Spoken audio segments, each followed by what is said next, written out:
જો કોઈ એવું કહે કે ધર્મના નામે અત્યાર સુધી પાળેલા તમામ કઠોર નિયમો, પેલી લાંબી પૂજાઓ, ઉપવાસો અને કહેવાતું જે મોટું મોટું જ્ઞાન છે એ બધું સાવ ગૌણ છે તો હા, આ બહુ મોટો દાવો છે. ખરેખર. અને એમ કહેવાય કે માત્ર એક જ વસ્તુથી દિવ્યતા પામી શકાય છે. મોટાભાગે આપણે જ્યારે ભક્તિ કે આધ્યાત્મિકતાની વાત કરીએ છીએ ને ત્યારે આપણા મનમાં એક ચોક્કસ માળખું જ ઊભું થાય છે. હા, એકદમ સાચી વાત છે. એક ચેકલિસ્ટ જેવું. બરાબર. જાણે કે કોઈ એન્જિનિયરિંગનો નકશો હોય. આપણે એવું માની જ લઈએ છીએ કે અમુક ચોક્કસ નિયમોનું પાલન કરીશું તો જ આપણને એનું ફળ મળશે. એટલે આ એકદમ ગણિત જેવું થઈ ગયું છે. પણ આજના આ ડીપ ડાઇવમાં આપણે એક એવા ક્રાંતિકારી દર્શનની વાત કરવાના છીએ જે આ આખા ચેકલિસ્ટને જ ફાડી નાખે છે. બિલકુલ. અને આજનો આપણો જે વિષય છે તે 16મી સદીના સંત શ્રી હિત હરિવંશ મહાપ્રભુ અને તેમના રાધા વલ્લભ સંપ્રદાયના કેવળ પ્રેમ દર્શન પર આધારિત છે. હા, અને આજના આપણા સ્ત્રોતોનું ઊંડાણપૂર્વક વિશ્લેષણ કરીએ તો આપણી પાસે બહુ જ રસપ્રદ માહિતી છે. સ્ત્રોતોમાં અલ્પેશ શાહ દ્વારા તૈયાર કરાયેલ 4 અઠવાડિયાના ડીપ કોર્સની નોટ્સ છે, કેટલીક યુટ્યુબ લેક્ચર સિરીઝની સ્ક્રિપ્ટ છે અને હિત 84 નામના ગ્રંથના પદોનું ઊંડું વિશ્લેષણ પણ છે. અરે સૌથી સારી વાત એ છે કે આ ફિલોસોફીને રોજિંદા જીવનમાં ઉતારવાની એક પ્રેક્ટિકલ સિસ્ટમનો પણ આમાં સમાવેશ થાય છે. ચોક્કસ. આપણો હેતુ માત્ર કોઈ જૂની ઐતિહાસિક ફિલોસોફીને સમજવાનો નથી. આપણે એ જોવાનું છે કે કેવી રીતે આ દર્શન પેલા શુષ્ક જ્ઞાનને બાજુ પર મૂકી દે છે. હા, અને માત્ર શુદ્ધ પ્રેમ અને અહંકારના વિઘટનને જ સર્વોચ્ચ માને છે. સાચું કહું ને તો આજના આધુનિક જીવનની ગૂંચવણો ઉકેલવા માટે આ એક જબરદસ્ત મનોવૈજ્ઞાનિક અને આધ્યાત્મિક મોડેલ છે. અરે વાહ! તો ચાલો આમાં ઊંડા ઉતરીએ. તો સૌથી પહેલા તો આ હિત હરિવંશજી કોણ હતા? જો આ સ્ત્રોતોનો અભ્યાસ કરતા એક બહુ જ સ્પષ્ટ બાબત ઉભરીને આવે છે કે આ કોઈ સામાન્ય ધાર્મિક ચર્ચા બિલકુલ નથી. 16મી સદીનો એ સમય એવો હતો જ્યારે ભારતમાં અનેક પરંપરાઓ અને માન્યતાઓનું ઘર્ષણ ચાલી રહ્યું હતું. હા, એ સમયે તો બહુ બધા સંપ્રદાયો સક્રિય હતા. બરાબર. અને મોટાભાગના વિદ્વાનો શાસ્ત્રોના અર્થઘટન અને ભારેખમ બૌદ્ધિક ચર્ચાઓમાં વ્યસ્ત હતા. બસ એવા સમયે હિત હરિવંશજીનો ઉદય થાય છે. તેમનો જન્મ 1502માં બાદ નામના એક નાના ગામમાં થયો હતો. ઓહ, બાદ ગામ. હા, અને ત્યારબાદ તેમણે વૃંદાવનમાં જઈને રાધા વલ્લભ પરંપરાની સ્થાપના કરી. તેમની વિશેષતા એ હતી કે તેમણે કઠિન તપસ્યા કે બાહ્ય વિધિઓને સંપૂર્ણપણે નકારી કાઢી. એટલે બધો ભાર માત્ર આંતરિક અનુભૂતિ પર જ. બિલકુલ. જો આપણે અન્ય પ્રચલિત દર્શનો સાથે આની તુલના કરીએ ને તો આ વિચારધારા કેટલી અલગ છે તેનો તરત ખ્યાલ આવે છે. હું સમજાવું. ઉદાહરણ તરીકે આદિ શંકરાચાર્યનું અદ્વૈત દર્શન એવું માને છે કે માત્ર નિર્ગુણ બ્રહ્મ એટલે કે નિરાકાર શક્તિ જ અંતિમ સત્ય છે. નિર્ગુણ બ્રહ્મ. બીજી તરફ વલ્લભાચાર્યજીનું શુદ્ધાદ્વૈત દર્શન ભગવાન શ્રી કૃષ્ણને જ પરબ્રહ્મ માને છે. પણ હિત હરિવંશજીનું દર્શન આ બંને કરતા સાવ અલગ દિશા પકડે છે. સ્ત્રોતો સ્પષ્ટ દર્શાવે છે કે આ પરંપરામાં રાધા પ્રધાન ભક્તિ છે. ચાલો આને જરા સમજીએ. મોટાભાગની પરંપરાઓમાં તો કેન્દ્રમાં કૃષ્ણ જ હોય છે, ખરું ને? તો શું અહીં રાધા પ્રધાન ભક્તિનો અર્થ એવો થાય છે કે આ દર્શન મુજબ ભગવાન શ્રી કૃષ્ણ એટલે કે જે શક્તિ છે તે સર્વોચ્ચ નથી? હા, અને આ જ સૌથી મોટી ક્રાંતિ છે આ દર્શનની. આ વિચારધારા સ્પષ્ટપણે કહે છે કે કૃષ્ણ સર્વોચ્ચ નથી, પરંતુ રાધા એટલે કે પ્રેમ સર્વોચ્ચ છે. બાપરે, આ તો બહુ મોટો કન્સેપ્ટ છે. ખરેખર. આ પરંપરા એવું માને છે કે ભગવાન સ્વયં પણ પ્રેમના આધીન છે. એટલે કે અનંત શક્તિ અને આખા બ્રહ્માંડનો આધાર હોવા છતાં તે શક્તિ પ્રેમની સામે ઝૂકી જાય છે. સીધી રીતે કહીએ તો શક્તિ કરતાં પ્રેમની સત્તા બહુ મોટી છે. આ ખરેખર એક આશ્ચર્યજનક વિચાર છે. કારણ કે દુનિયાની કોઈ પણ સત્તામાં આપણે જોઈએ તો પાવર હંમેશા ટોચ પર હોય છે, પણ અહીં પ્રેમ એ શક્તિ પર શાસન કરે છે. હું વિચારતો હતો કે આને આજના જમાના સાથે કેવી રીતે સરખાવી શકાય. હા, કોઈ ઉદાહરણ હોય તો સમજવું સહેલું પડે. આ એવું છે જાણે કોઈ બહુરાષ્ટ્રીય કંપનીની વાત કરીએ. હવે કંપનીમાં એક સીઈઓ હોય છે જેની પાસે તમામ પ્રકારની સત્તા હોય છે, બરાબર ને? હા, બરાબર. તે બધા નિર્ણયો લે છે. હા, તે નિર્ણયો લે છે અને આખી કંપની ચલાવે છે. પણ એ સીઈઓ કરતાં પણ વધારે તાકાતવર એ કંપનીનું કલ્ચર એટલે કે વાતાવરણ હોય છે. સીઈઓ ભલે ગમે તેટલો શક્તિશાળી હોય, પણ તેણે એ કલ્ચરના અદૃશ્ય નિયમોને જ આધીન રહેવું પડે છે. અરે વાહ, બહુ જ સરસ ઉદાહરણ છે આ. હા, એટલે અહીં ભગવાન જાણે કે પેલો સીઈઓ છે અને રાધા તત્વ એ સર્વોચ્ચ કલ્ચર છે જેની અસરમાં બધું જ ચાલે છે. બિલકુલ. આ એનાલોજી બહુ જ સચોટ રીતે એ સમજાવે છે કે કેવી રીતે એક અદૃશ્ય તત્વ દેખીતી સત્તા પર કાબૂ ધરાવી શકે છે. અહીં સૌથી રસપ્રદ બાબત એ છે કે આપણે હવે આ રાધા તત્વને ડીકોડ કરવાનું છે. હા, રાધા તત્વ. હા, સ્ત્રોતોમાં ખૂબ ઊંડાણપૂર્વક સમજાવ્યું છે કે આ કોઈ એક વ્યક્તિ કે માત્ર કૃષ્ણની પ્રિયતમાની વાત નથી થઈ રહી અહીંયા. આ એક આખો સિદ્ધાંત છે. રાધા એટલે શુદ્ધ પ્રેમ અને કૃષ્ણ એટલે ચૈતન્ય. એટલે ચૈતન્યમાં પ્રેમનું હોવું. બરાબર. જો આપણે આને અસ્તિત્વના સ્તર પર જોઈએ તો જ્યાં સુધી ચૈતન્યમાં પ્રેમ ન ભળે ત્યાં સુધી તે સાવ અધૂરું છે. આપણે વિચારીએ કે કોઈની પાસે બધું જ જાણવાની શક્તિ છે, અનંત જ્ઞાન છે, પણ જો તેમાં પ્રેમ કે કરુણા જ ન હોય તો શું થાય? તો એકદમ રોબોટ જેવું થઈ જાય ને. બિલકુલ. તે માત્ર એક યાંત્રિક અથવા શુષ્ટ સત્તા બની રહે છે. આ કોઈ મનોવૈજ્ઞાનિક કલ્પના નથી, પરંતુ સ્ત્રોતો તેને એક અસ્તિત્વગત સત્ય તરીકે રજૂ કરે છે. હવે જ્ઞાનની વાત નીકળી છે તો સામાન્ય રીતે આપણે સમાજમાં જ્ઞાનને બહુ મોટો દરજ્જો આપીએ છીએ. પણ આ દર્શન કહે છે કે જ્ઞાન મર્યાદિત છે. આને એક રીતે જોઈએ તો જ્ઞાન હંમેશા વસ્તુઓના ટુકડા કરીને તેનું વિશ્લેષણ કરે છે, બરાબર ને? હા, જ્ઞાન હંમેશા તાર્કિક હોય છે. બસ એ જ. જેમ કે કોઈ સર્જનની છરી હોય. સર્જનની છરી બધું કાપીને અલગ કરે છે જેથી શરીરના દરેક ભાગને અલગથી સમજી શકાય. પણ પ્રેમનું કામ વસ્તુઓને જોડવાનું છે. સાચી વાત છે. પ્રેમ એ પાણી જેવો છે જે કોઈ પણ આકારમાં કોઈ પણ પાત્રમાં જાય તેમાં ભળી જાય છે અને એકાકાર થઈ જાય છે.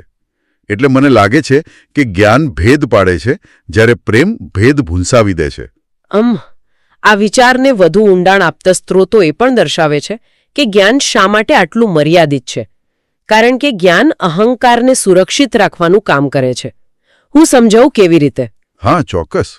જ્યારે કોઈ પણ વ્યક્તિ કંઈક નવું શીખે છે અથવા જાણે છે ત્યારે અંદરથી એક સૂક્ષ્મ અવાજ આવે છે કે હું આ જાણું છું. હા, પેલું અહંકાર સંતોષાય છે. બરાબર. આ હું એ જ અહંકાર છે. જ્ઞાન પ્રાપ્ત કરનાર અને જ્ઞાન વચ્ચે હંમેશા એક અંતર રહે છે. બે અલગ અલગ વસ્તુઓ છે. જ્યારે પ્રેમ આનાથી બિલકુલ ઉલટું કામ કરે છે. પ્રેમ અહંકારને સીધો તોડી પાડે છે અને એવી સ્થિતિનું નિર્માણ કરે છે જ્યાં માત્ર હું કંઈ નથીનો ભાવ બચે છે. એટલે હું કંઈ નથી.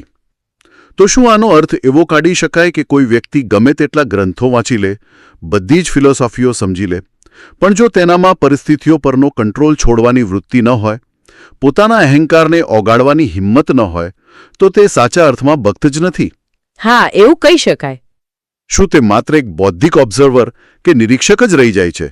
આ એક બહુ મહત્વનો પ્રશ્ન છે અને આપણા સ્ત્રોતોનું તારણ પણ એ જ છે કે સાચી ભક્તિ એ માત્ર માહિતીઓ ભેગી કરવામાં બિલકુલ નથી, પરંતુ પોતાની જાતને ઓગાળી દેવામાં છે. હા, પોતાની જાતને ઓગાળી દેવી. જો અહંકાર અકબંધ હોય અને વ્યક્તિ માત્ર જ્ઞાનની મોટી મોટી વાતો જ કરે તો તે ભક્તિ નથી, પણ એક પ્રકારની બૌદ્ધિક કસરત છે. જ્યારે અહંકાર સંપૂર્ણપણે ઓગળી જાય છે ને ત્યારે એ સ્થિતિને શબ્દોમાં વર્ણવવી અશક્ય બની જાય છે. બરાબર છે. અને આ જ કારણથી કોઈ નીતિશાસ્ત્રના પુસ્તકને બદલે હિત હરિવંશજીએ 84 પદોની રચના કરી, જેને હિત 84 તરીકે ઓળખવામાં આવે છે. હવે વાત ખરેખર બહુ રસપ્રદ બને છે, કારણ કે આપણે માત્ર પેલી થિયરીથી આગળ વધીને હવે અનુભવ તરફ જઈ રહ્યા છીએ. સ્ત્રોતોમાં દર્શાવ્યા મુજબ આ 84 પદોની રચના બ્રજ ભાષામાં કરવામાં આવી છે. હા, બ્રજ ભાષા બહુ જ મીઠી ભાષા છે. એટલે આ કોઈ સામાન્ય વાંચવાનું પુસ્તક નથી, પણ અનુભવવાનું વિજ્ઞાન છે. કવિતા અને પદો સીધા હૃદય પર પ્રહાર કરે છે. મને લાગે છે આપણે અમુક પદોને જોવા જોઈએ. ચોક્કસ. ચાલો સ્ત્રોતમાંથી અમુક ચોક્કસ પદોને ડીકોડ કરીએ, જેથી આ અનુભવના વિજ્ઞાનને સારી રીતે સમજી શકાય. એક બહુ જ સુંદર પદ છે, શ્રી રાધા વલ્લભ લાલ મનુહુ મોહન મોહિલે. સાંભળવામાં બહુ કાવ્યાત્મક લાગે છે. હા, બહારથી જોતા આ કોઈ સામાન્ય સ્તુતિ લાગે, પણ તેનો અંતરંગ અર્થ છે અહંકારનું સંપૂર્ણ ઓગળવું. આ પદ સમજાવે છે કે પોતાનો કંટ્રોલ પૂરેપૂરો ગુમાવી દેવો, એટલે કે જાણે જીવનનું સ્ટિયરિંગ વ્હીલ જ છોડી દેવું. અરે વાહ! આ માર્ગમાં કોઈએ ભગવાનને મેળવવા જવાના કોઈ પ્રયાસો કરવાના નથી, પરંતુ એ પ્રેમમાં પોતાની જાતને એટલી હદે ખોઈ દેવાની છે કે શોધનાર પોતે જ ન બચે. શું વાત છે! હિત 84નું બીજું એક પદ જે સ્ત્રોતોમાં હાઇલાઇટ કરવામાં આવ્યું છે તે પણ અદ્ભુત છે. પદ છે, જહાં પ્રીતિ તહાં હરિ વસે. હા, આ પદ તો બહુ જ પ્રચલિત છે. સામાન્ય માન્યતા એવી હોય છે કે દિવ્યતા કોઈ ચોક્કસ ભૌગોલિક સ્થાન પર હોય છે, કોઈ મોટા મંદિરમાં કે પછી સીધા હિમાલયની ગુફાઓમાં રહેલી છે. હા, આપણે એવું જ માનીએ છીએ. પણ આ પદ આખી માન્યતા જ બદલી નાખે છે. આ મુજબ ભગવાન કોઈ લોકેશન પર નથી, પરંતુ પ્રેમની એક સ્થિતિ છે. એટલે કે જ્યાં શુદ્ધ પ્રેમ પ્રગટે છે ત્યાં દિવ્યતા સ્વયં હાજર થઈ જાય છે. તે કોઈ સ્થળનો મોહતાજ નથી. બિલકુલ. અને આ જ કડીમાં સૌથી ક્રાંતિકારી પદ આવે છે, આપું ગઈ પ્રેમ રહ્યો. અહીં આપું એટલે કે હું અથવા અહંકાર. આ એક અત્યંત શક્તિશાળી વિધાન છે કે જ્યાં સુધી હું છે ત્યાં સુધી પ્રેમ અસ્તિત્વમાં આવી જ ન શકે. એટલે કે જ્યાં હું છે ત્યાં પ્રેમ માટે જગ્યા જ નથી. બરાબર. દ્વૈતનો એટલે કે બે અલગ અલગ હોવાનો સંપૂર્ણ અંત થવો જોઈએ. અને અહીં સ્ત્રોતો એક બહુ જ મોટા ખતરા તરફ ઇશારો કરે છે, જેને આધ્યાત્મિક અહંકાર કહેવાય છે. ઓહ, આધ્યાત્મિક અહંકાર! આ કંઈક નવું છે. હા, જ્યારે કોઈ વ્યક્તિ વર્ષો સુધી સાધના કરે અને પછી એવું માનવા લાગે કે હું હવે ખૂબ આધ્યાત્મિક બની ગયો છું, મારા જેટલો પ્રેમ કોઈનામાં નથી, ત્યારે એ જ અહંકાર જ્ઞાન અને ભક્તિનો માસ્ક પહેરીને પાછલા બારણેથી પાછો પ્રવેશી જાય છે. આ આધ્યાત્મિક અહંકારવાળી વાત ખરેખર બહુ જ વાસ્તવિક છે. પણ અહીં મને એક બીજો વિચાર આવે છે. હા, બોલો ને. આ બધું સાંભળવામાં ખૂબ કાવ્યાત્મક અને સુંદર લાગે છે. અહંકાર ઓગાળી દો, પોતાની જાતને ભૂસી નાખો. પણ પ્રેક્ટિકલ લાઈફમાં જ્યાં રોજ સ્પર્ધા છે, લોકો એકબીજાથી આગળ નીકળવા માંગે છે, ત્યાં પોતાની જાત એટલે કે આ હુંને ભૂસી નાખવી એ ખૂબ ડરામણી બાબત છે. એ સ્વાભાવિક છે. જો કોઈ વ્યક્તિ પોતાનો અહંકાર સાવ છોડી દે, પરિસ્થિતિઓ પરનો કંટ્રોલ છોડી દે, તો શું તે આ દુનિયામાં સાવ લાચાર કે અત્યંત સંવેદનશીલ નથી બની જતી? કોઈ પણ તેનો ફાયદો ઉઠાવી શકે ને? જુઓ, જો આને મોટા ચિત્ર સાથે જોડીએ ને તો આ ભય બહુ સ્વાભાવિક છે. દુનિયાવી દ્રષ્ટિએ હુંને છોડવું એ નબળાઈ લાગી શકે. હા, દુનિયા તો નબળાઈ જ માને. પણ હેત હરિવંશજીનું દર્શન એ સમજાવે છે કે અહીં લાચારી નથી, પણ અત્યંત ઊંડી મુક્તિ છે. આપણે વિચારીએ કે આપણે સતત પરિસ્થિતિઓ, લોકો અને ભવિષ્યને કંટ્રોલ કરવાનો પ્રયાસ કરતા હોઈએ છીએ. આ કંટ્રોલ રાખવાની વૃત્તિ જ સૌથી મોટો થાક અને ભય પેદા કરે છે. એ વાત સાચી. કંટ્રોલ કરવાની બહુ આદત હોય છે આપણને. આપણને સતત ડર રહે છે કે જો કંટ્રોલ છૂટી જશે તો બધું વિખેરાઈ જશે. અહંકાર ઓગાળવાનો અર્થ લાચાર થવું બિલકુલ નથી, પણ એ અપેક્ષાઓ અને કંટ્રોલના ભારમાંથી મુક્ત થવું છે. એટલે કે રિલેક્સ થઈ જવું. હા, જ્યારે કોઈ વ્યક્તિ પરિણામની ચિંતા છોડીને કોઈ અપેક્ષા વિના માત્ર પ્રેમથી કર્મ કરે છે, ત્યારે તે કોઈનાથી ડરતી નથી, તેને કોઈ નુકસાન પહોંચાડી શકતું નથી, કારણ કે તેને પોતાનો અહંકાર બચાવવાની કોઈ પડી જ નથી હોતી. આ એક અત્યંત શક્તિશાળી અવસ્થા છે. આ ફિલોસોફી સાંભળવામાં અને સમજવામાં અદ્ભુત છે. પણ સ્ત્રોતમાં અલ્પેશ શાહની જે 4 અઠવાડિયાની પ્રેક્ટિકલ નોટ્સ આપવામાં આવી છે તે મને બહુ જ રસપ્રદ લાગી. હા, એ પ્રેક્ટિકલ નોટ્સ બહુ કામની છે. કારણ કે તે આ વિચારોને 16મી સદીના વૃંદાવનથી સીધા આપણા આજના આધુનિક જીવનના ડ્રોઈંગ રૂમમાં લાવે છે. આ ફિલોસોફીને જીવનમાં ઉતારવા માટે એક સ્પષ્ટ માળખું આપવામાં આવ્યું છે. હા, આ માળખો ખરેખર આ દર્શનનો જીવંત અમલ છે. આ 4 અઠવાડિયાના કોર્સમાં 4 મુખ્ય સ્તંભ દર્શાવવામાં આવ્યા છે. હું એક એક કરીને સમજાવું. ચોક્કસ. પહેલો સ્તંભ છે જાગૃતિ. કોઈ પણ પરિસ્થિતિમાં પ્રતિક્રિયા આપતા પહેલા પોતાના મનને જોવાની ક્ષમતા. બરાબર. બીજો સ્તંભ છે સચ્ચાઈ, એટલે કે પોતાની જાત સાથે સંપૂર્ણ પ્રમાણિક રહેવું. પોતાની જાત સાથે જૂઠું ન બોલવું. બિલકુલ. ત્રીજો સ્તંભ છે છોડવું, એટલે કે લેટિંગ ગો. અને ચોથો સ્તંભ છે પ્રેમ જીવવો. જો આપણે આ સ્તંભોને રોજિંદા જીવનમાં લાગુ પાડીએ તો તે કેવી રીતે કામ કરે છે? ધારો કે કોઈ વ્યક્તિ ટ્રાફિકમાં ફસાઈ ગઈ છે અથવા તો ઓફિસની મીટિંગમાં કોઈ સહકર્મી સાથે બહુ તીખી દલીલ થઈ રહી છે. જાગૃતિ ત્યાં કામ કરે છે જ્યાં વ્યક્તિએ નોંધે છે કે અંદર ગુસ્સો જન્મી રહ્યો છે. હા, એટલે પહેલા તો ખબર પડવી જોઈએ કે ગુસ્સો આવી રહ્યો છે. હા, પછી બીજો સ્તંભ જે સચ્ચાઈ છે તે એ સ્વીકારવામાં મદદ કરે છે કે આ ગુસ્સો ખરેખર સાચા નિર્ણય માટે નથી, પણ માત્ર પોતાનો અહંકાર બચાવવા માટે છે.